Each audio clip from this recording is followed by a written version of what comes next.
Andhra Paris తెనాలిలో అధునాతన హంగులతో మీకు స్వాగతం పలుకుతోంది. ఈ కన్వెన్షన్ వెడ్డింగ్స్, రిసెప్షన్స్, ఎంగేజ్మెంట్స్, కాన్ఫరెన్స్లు, సెమినార్స్ మరియు అన్ని రకాల ఫంక్షన్లకు అనువైన వేదిక. ఈ convention function hall AC RTC bus stand out gate ఎదురు, తెనాలి. Cell number 7288566666. ప్రజా ఫార్మసీ అనే మందుల షాపు మన గౌరవ మంత్రివర్యులు నాదెండ్ల మనోహర్ గారి చేతుల మీదుగా ఓపెన్ అయిందండి. ఇదిగో ప్రతి సామాన్యుడికి అందుబాటు ధరలో నాణ్యమైన మందులు ఇచ్చేస్తున్నారండి. మరి ఆర్డర్ ప్రకారం ఎలాంటి మందులైనా తెప్పించేస్తున్నారండి. ప్రతిరోజు ఉదయం 7 గంటల నుండి రాత్రి 11 గంటల 30 నిమిషాల వరకు ఎప్పుడు తెరిచే ఉంచేస్తున్నారండి. ఇదిగో అల్లో గాంధీ చౌక్ లేదు, అక్కడ నెహ్రూ రోడ్లోనండి. ఇదిగో మర్చిపోండి, చాలా తక్కువ రేట్లకే నాణ్యమైన మందులు ఇచ్చేస్తున్నారు. ఉంటారండి మరి. తెనాలిలో పంచాయతీరాజ్ శాఖ ఆధ్వర్యంలో డివిజనల్ డెవలప్మెంట్ ఆఫీసర్ కార్యాలయ ప్రారంభోత్సవం ఈరోజు ఉదయం కోలాహలంగా జరిగింది. నాదర్పేటలో ఉన్నటువంటి సచివాలయ ప్రాంగణంలో వెనుక ప్రాంతంలో ఉన్నటువంటి భవనంలో ఈ డీడీఓ కార్యాలయాన్ని అయితే ప్రత్యేకంగా ఏర్పాటు చేశారు. ఒక పంచాయతీరాజ్ శాఖలో ఇదొక పెనుమార్పుగా కూడా దీన్ని చెప్పుకోవచ్చు. అంటే ఈ డీడీఓ కార్యాలయం ద్వారా గ్రామ స్థాయిలో ప్రజల సమస్యలు తెలుసుకొని వాటిని పరిష్కరించే విధంగా కూడా ఒక కొత్త వ్యవస్థకైతే శ్రీకారం చుట్టారు. ఈరోజు డిప్యూటీ సీఎం పవన్ కళ్యాణ్ చిత్తూరు జిల్లా నుంచి కూడా లాంఛనంగా వీడియో కాన్ఫరెన్స్ ద్వారా కూడా రాష్ట్ర వ్యాప్తంగా 77 పంచాయతీ ఈ కార్యాలయాన్ని డీడీఓ కార్యాలయాన్ని ప్రారంభోత్సవం చేశారు. ఈ తెనాలిలో జరిగిన కార్యక్రమంలో మంత్రి నాదెండ్ల మనోహర్ పాల్గొన్నారు.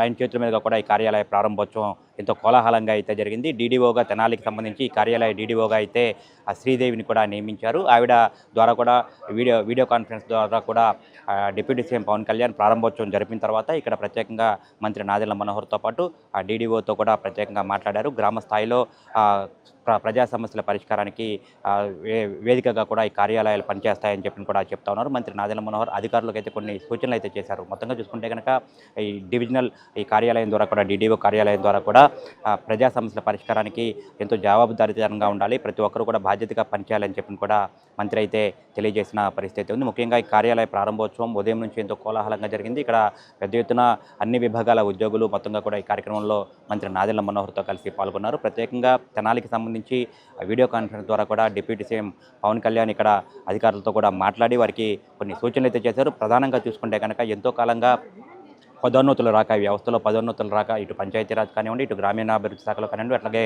గ్రూప్ స్థాయి అధికారులు కూడా పదోన్నతులు రాక కేవలం కొన్ని పరిమిత పోస్టులకే కూడా పరిమితం అవుతూ ఉన్నారు, కొన్ని పోస్టులకే కూడా పరిమితం అవుతూ ఉన్నారు. ఈ వ్యవస్థ ద్వారా కూడా ఏదైతే ఈ డివిజనల్ అభివృద్ధి అధికారి కార్యాలయం ద్వారా కూడా పదోన్నతులు కూడా లభిస్తాయని చెప్పి కూడా అధికారులు అయితే ఎంతో సంతోషం అయితే వ్యక్తం చేస్తూ ఉన్నారు. ఉదయం నుండి ఎంతో కోలాహలంగా ఈ కార్యాలయ ప్రారంభోత్సవం అయితే జరిగింది. ఈ ప్రతి పంచాయతీ ఈ కార్యాలయాల నుంచి చాలా సేవలు అందిస్తారు. ప్రతి సేవ మన పౌర సేవలు విస్తృతంగా ప్రజలకు చేరువైకి మార్పు దోహదపడుతుంది. ప్రతి పంచాయతీ స్వతంత్రంగా వ్యవహరిస్తూ ప్రజల అవసరాలు తీరుస్తూ స్థానిక సంస్థల దగ్గర సాధ్యం కాని పనులకు మాత్రమే ప్రభుత్వాలపై ఆధారపడేలా బలోపేతం చేయాలని ఈ సంస్థను తీసుకురావడం జరిగింది. ఈరోజు మనం ప్రారంభించిన డివిజనల్ డెవలప్మెంట్ ఆఫీసుల ద్వారా క్షేత్రస్థాయిలో ప్రభుత్వ అభివృద్ధి సంక్షేమ కార్యక్రమాలను సమీకృతం చేస్తూ నిరంతరంగా రెగ్యులర్ పర్యవేక్షించడం కూడా చాలా తేలికైతే సులభం అవుతుంది. కింద స్థాయిలో జరిగే అభివృద్ధిని ఎప్పటికప్పుడు తెలుసుకునే వీలుంటుంది. అలాగే ప్రభుత్వం ఆదేశాలను వెంటనే క్షేత్రస్థాయిలో అమలు చేసేందుకు, ఫలితాలు సాధించేందుకు ఈ కార్యాలయాలు చాలా ఉపయోగపడతాయి. అలాగే నేను ప్రత్యేకించి దృష్టికి వచ్చిందంటే ప్రమోషన్స్ గురించి నా దృష్టికి వచ్చింది. ఒకటి, పంచాయతీరాజ్ గ్రామీణాభివృద్ధి శాఖలు పనిచేసే అధికారుల పదోన్నతులకు ప్రమోషన్స్ సంబంధించి చాలా సమస్యలు ఉన్నాయి. ఇదివరకు వీడియోగా పబ్లిక్ సర్వీస్ కమిషన్ ద్వారా నియమితులైన వాళ్ళు వీడియోగానే రిటైర్ అయిన సందర్భాలు చాలా కోకొల్లలుగా ఉంటాయి. అలాగే గ్రూప్ 1 ద్వారా ఎంపీడీఓగా నియమితులై వారు 22 ఏళ్ల వరకైనా కానీ వచ్చిన ప్రమోషన్ ఇవ్వడం లేకుండా ఉండేది. సో సీనియారిటీ విషయాల్లో కోర్టు కేసులు ఉండి ఎలాంటి ప్రమోషన్ లేక నోచుకునే అధికారుల్లో చాలా ఒక నిర్లిప్తత ఉండేది. దీన్ని పోగొట్టుకోవడానికి అనేక పరిపాలన సంస్కరణలు పట్టుకోవచ్చు. తద్వారా మనం ఈ నిర్ణయం తీసుకోవడం దాదాపు 10,000 మందికి ప్రమోషన్స్ ఇవ్వడం జరిగింది. ఇది చాలా పారదర్శకంగా నేను అధికార యంత్రాంగానందరికీ పేషీలు కూడా ఒకటే చెప్పాను, ఉన్నతాధికారులందరికీ. ఎక్కడ కూడా ఎవరికైతే ఇది రాజకీయ నాయకులకి సంబంధం లేకుండా లేదంటే ఎలాంటి ఇబ్బందులు లేకుండా మీరు అత్యంత పారదర్శకంగా చేయడం చెప్పి చాలా బలమైన మెసేజ్ ఇవ్వడం జరిగింది. అలాగే నేను మంత్రిగా ఏమేమి తీసుకోవాలో నా స్థాయిలో ఒక రైట్ అధికారుల్ని నియమించడం జరిగింది. ఎక్కడ కూడా సిఫార్సులకి దానికి ప్రెషర్కి లోన్ కాకుండా ఓన్లీ అడ్మినిస్ట్రేటివ్ అవుట్పుట్ ని దృష్టిలో పెట్టుకొని ప్రతి ఒక్కరిని దృష్టిలో పెట్టుకొని ఈ ప్రమోషన్స్ ని ముందుకు తీసుకెళ్ళాం. I just want to thank you on behalf of all the people of Tenali Division, sir, for giving us this opportunity. మీరు ఎప్పుడు అంటున్నట్టుగా వ్యవస్థ నిర్మాణం అనేది చాలా కష్టమైన పని, కానీ ఆ వ్యవస్థకి మీరు గౌరవమే కాదు ఒక సెల్ఫ్ కాన్ఫిడెన్స్ తీసుకొచ్చారు మీరు పంచాయతీరాజ్ వ్యవస్థకి ఈ రోజున. సో మరొకసారి వీళ్ళందరి ద్వారా మీ నాయకత్వంలో గ్రామాల్లో ఆ మార్పు అనేది మనందరం కూడా ఖచ్చితంగా ప్రజలకి అందించగలుగుతాం sir. So having a divisional development office is giving them more responsibility and also ఖచ్చితంగా అకౌంటబిలిటీ కూడా పెరుగుతుంది సార్. ఎందుకంటే ఈ ఎన్ఆర్ఈజీఎస్ సోషల్ ఆడిట్స్ కానివ్వండి, క్షేత్రస్థాయిలో పర్యవేక్షణ అనేది ఎప్పటికప్పుడు మనం చేసుకుంటూ ఉంటేనే ఈ వ్యవస్థని మీ నాయకత్వంలో ఇంకా ముందు తీసుకెళ్తాం sir. So thank you very much for building up the structure once again. Thank you sir. ఒకసారి శ్రీకాకుళం తమరి దయ వల్ల సార్ మాకు ఎప్పటి నుంచో స్టాగ్నేషన్ అన్న పంచాయతీరాజ్ డిపార్ట్మెంట్లో నేను దాదాపు 20 సంవత్సరాలు ఎంపీడీఓగా పనిచేశారు సార్. డైరెక్ట్ రిక్రూట్ ఎంపీడీఓగా సెలెక్ట్ అయ్యి ఇప్పుడు మేము డీడీఓలు అయిన తర్వాత కూడా మాకు ఎలాంటి పవర్స్ లేని పరిస్థితుల్లో మాకు ఈ డీడీఓ పోస్ట్కి ఒక సమర్థతని చేకూర్చి డీడీఓ పోస్ట్ అనేది డివిజన్ లెవెల్లో ఒక అధికారి ఉన్నారు అనే గుర్తింపుని తెచ్చిన తమరికి పంచాయతీరాజ్ డిపార్ట్మెంట్ తరఫున నా ధన్యవాదాలు తెలియజేస్తా ఉన్నాను. తెనాల్లోనే ఉండాలి ఈ బిల్డింగు, వేరే ప్రాంతంలో కాదు. ఎందుకంటే బ్రిటిష్ కాలం నుంచి మనకి తెనాలి ఒక డివిజనల్ హెడ్ క్వార్టర్గా ఉండింది. అవకాశం మనకి దొరికింది కాబట్టి 100% ఇక్కడే మీరు ఏర్పాటు చేయండి. అవసరమైతే ఇంకొంచెం నిధులు నేను తప్పకుండా డిప్యూటీ సీఎం గారిని అడిగి మనకి ప్రత్యేకంగా కొంచెం కావాలంటే శాంక్షన్ చేపిస్తాను. కానీ నిర్మాణంలో జాప్యంలో మాత్రం అందరూ బాధ్యత తీసుకోవాలి. ఇది ఒక ఇంజనీరింగ్ విభాగం అని అన్నాం, ఆమె ఎందుకో మరి అంత సీరియస్ కాదు ఈ విషయంలో. కానీ బిల్డింగ్ నిర్మాణం తొందరగా జరగాలి, మంచి జరగాలి, మరింత వేగవంతంగా మనం పనులు చేసుకోవాలనే తపన మీలో లేకపోతే చిన్న కమ్యూనికేషన్ గ్యాప్స్ ఉన్నా కూడా సర్దిద్దుకోండి. నేను once again I'm assuring you, కావాలనుకుంటే అడిషనల్ ఫండ్స్ నేను డిప్యూటీ సీఎం గారిని అడిగి తప్పకుండా తీసుకొచ్చి ఈ కార్యాలయాన్ని ఇంకా మరింత మెరుగుపరుచుకుందాం. రాబోయే రోజుల్లో జాతీయ ఉపాధి హామీ పథకాన్ని ఎప్పటికప్పుడు మ్యాండేటరీ ఆడిట్లు మరొకసారి మీరు చెక్ చేయండి మన తెనాలి మండలంలో.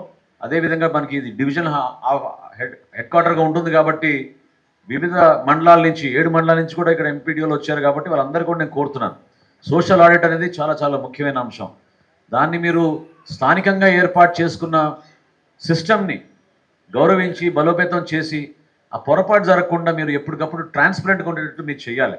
ఎందుకంటే ప్రతి గ్రామంలో మేము చెక్ చేయలేం క్వాలిటీ కానివ్వండి, అనుకున్న విధంగా పని జరుగుతుందో లేదో, ఎన్ని పని దినాలు కేటాయించాం, వీటిపైన మీకు పూర్తి అవగాహన ఉంది కాబట్టి మీరందరూ కూడా క్షేత్రస్థాయిలో పర్యటించి ఆ కార్యక్రమాన్ని విజయవంతం చేయాలి. ఖచ్చితంగా పంచాయతీరాజ్ వ్యవస్థ ద్వారా మన భవిష్యత్తు, మన దేశానికి, మన రాష్ట్రానికి ఎంతో ముఖ్యమైన భాగస్వామ్యం మన రైతాంగం, మన ప్రజలు. రైతులు కూడా వాళ్ళు ఎదుర్కొంటున్న సమస్యలు చూశారు మీరందరూ కూడా, ఏ విధంగా గిట్టుబాటు ధర రాకుండా అకాల వర్షాల వల్ల నష్టపోతున్నారు. ప్రభుత్వం నుంచి మనం ఏ విధంగా దానికి స్పందిస్తున్నాం, మీరందరూ కూడా దాంట్లో భాగస్వాములై క్షేత్రస్థాయిలో పర్యటిస్తూనే ఉన్నారు. కాబట్టి అది మన డిపార్ట్మెంట్ కాదు, మనకి సంబంధం లేదనుకుంటే పొరపాటు. పౌరుడే. ఆ పౌరుడిని మనం పౌరుడిగా ట్రీట్ చేసినప్పుడు, ఆ గౌరవం ఇచ్చినప్పుడు ఈ సేవా కార్యక్రమాలు ఇటువంటి కార్యాలయం ద్వారా మరింత మీరు మెరుగుపరుస్తారని మనస్ఫూర్తిగా ఈ సందర్భంగా గౌరవ ఉప ముఖ్యమంత్రి గారికి ప్రత్యేకంగా ధన్యవాదాలు తెలుపుతున్నాను. ఎందుకంటే రాష్ట్ర వ్యాప్తంగా ఈరోజు 77 కార్యాలయాలు ప్రారంభించుకుంటున్నాం. ఈ 77 కార్యాలయం ద్వారా తప్పకుండా ఒక కొత్త స్ట్రక్చర్ ఏర్పాటై మీలో ఒక కాన్ఫిడెన్స్ పెంచే విధంగా, ఒక కమ్యూనికేషన్ పెంచుకునే విధంగా ప్రజలకి మరింత మెరుగైన సేవలు అందించడం కోసం ఇది ఒక చక్కటి అవకాశంగా నేను భావిస్తూ ఇక్కడ నన్ను ఆహ్వానించినందుకు, ఈ అవకాశం కల్పించినందుకు ప్రత్యేకంగా పంచాయతీరాజ్ శాఖ మంత్రి గారు, అదేవిధంగా రాష్ట్ర ఉప ముఖ్యమంత్రి గారు పవన్ కళ్యాణ్ గారికి ధన్యవాదాలు తెలుపుకుంటూ సెలవు తీసుకున్నాను. ఇప్పటి వరకు పంచాయతీరాజ్ సిస్టంలో గ్రామ పంచాయతీ, మండల పరిషత్, జిల్లా పరిషత్ ఈ 3 టైర్ వ్యవస్థ ఉండేది. దాంతోపాటుగా డివిజనల్ లెవెల్లో డివిజనల్ డెవలప్మెంట్ ఆఫీసర్ అని మొత్తం డెవలప్మెంట్ యాక్టివిటీస్కి రిప్రజెంటేటివ్గా ఉండే విధంగా డిడిఓ వ్యవస్థని స్ట్రెంగ్తన్ చేస్తూ ఈరోజు రాష్ట్ర వ్యాప్తంగా మన గౌరవ ఉప ముఖ్యమంత్రి గారు పవన్ కళ్యాణ్ గారి చేతుల మీదుగా రాష్ట్రంలో ఉన్నటువంటి 77 డిడిఓ కార్యాలయాలని వర్చువల్గా ప్రారంభించుకోవడం జరుగుతుంది.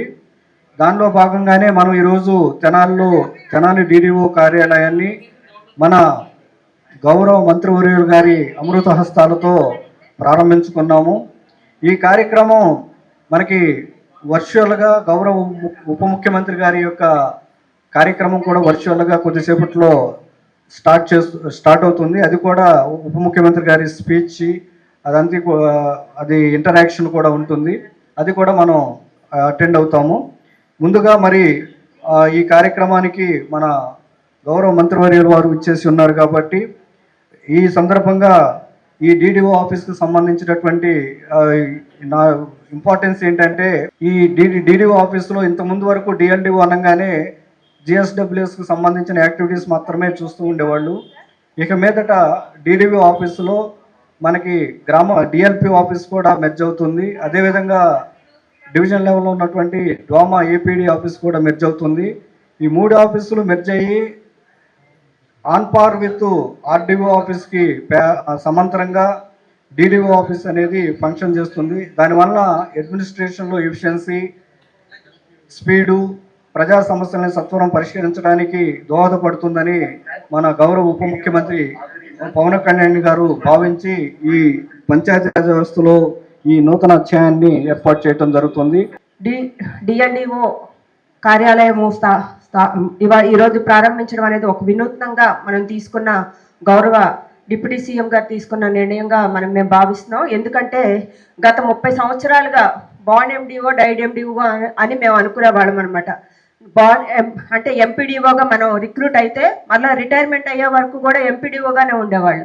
ఇతర డిపార్ట్మెంట్స్ని కంపేర్ చేసుకుంటే, రెవెన్యూ డిపార్ట్మెంట్ని కంపేర్ చేసుకుంటే, జూనియర్ అసిస్టెంట్ అయినా కూడా తహసీల్దార్, ఆ తర్వాత ఆర్డీఓ స్థాయికి వెళ్ళిపోయినా కూడాను ఎంపీడీఓస్ ఈ డిపార్ట్మెంట్లో కొంచెం స్టాగ్నేషన్ అనేది ఉండేది. చాలా మేము కూడా గ్రూప్ 1లో ఫస్ట్ రిక్రూట్ అయినప్పుడు ఎందుకు ఎంపీడీఓగా తీసుకున్నారు, ఈ పోస్ట్ ఎందుకు తీసుకున్నారని కొంత డిస్కరేజ్ చేసిన మాట అయితే వాస్తవం. మేము కూడా కొంత బాధపడ్డాము.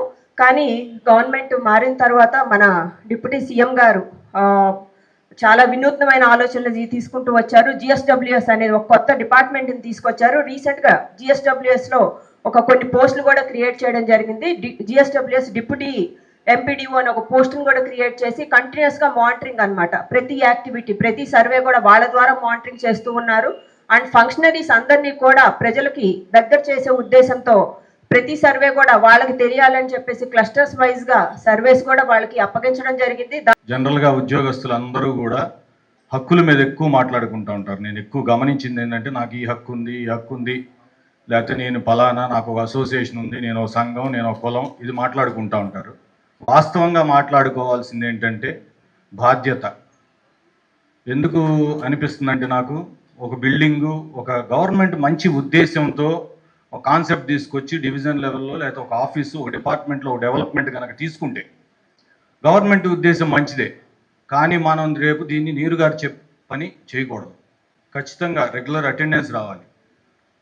దీంట్లో ఏమేమైతే దీనికి జాబ్ చార్ట్ ఉందో, అది పబ్లిక్ ఎలాంటి సర్వీస్ ఇస్తామో, నామినిక్లేచరు, అట్లాగే మన డ్యూటీ విధి విధానాలు మనం ఎలాగా అనేది బాధ్యతగా ప్రతి ఒక్కళ్ళు ఉద్యోగి బాధ్యతగా వ్యవహరిస్తేనే వ్యవస్థలో పేరు.